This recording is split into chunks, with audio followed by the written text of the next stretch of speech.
কয়েকদিন আগেও দিনের শুরুটা সকালে ঘুম থেকে উঠেই ঠাকুর পুজো দিয়ে মনে পুরো ভক্তি শক্তি নিয়ে সংসারের কাজে হাত দিতাম।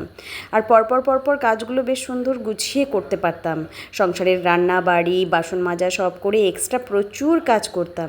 নিজের প্রতি নিজে এত ভালো লাগতো। আর যেহেতু আমি একটু কাজ পাগল, কাজকর্ম করতে পারলেই আমার খুব ভালো লাগে। কিন্তু আমার মনে হয় আমার নিজের নজর নিজেরই লেগে গেছে। এই যে জ্বরটা হলো তারপর থেকে শরীরটা এতটা নিস্তেজ হয়ে গেছে, ইচ্ছেই করছে না কাজ করতে। সকালে ঘুম থেকে উঠে যখন ঠাকুর পুজো দিতে বসছি তখন থেকেই পুরো এনার্জি লেস। মনে হচ্ছে যেন বিছানা আমায় ডাকছে, আয় আবার শুয়ে পড়। কিন্তু নিত্য কাজ তো করতেই হবে। এত অনিচ্ছা নিয়ে কাজগুলো করছি, অলসতামি আমার মধ্যে একদমই নেই, কিন্তু ইচ্ছেই করছে না কাজকর্ম করতে। গতকাল যে আমড়ার আচার বানিয়েছিলাম এই রকম হয়েছে দেখতে।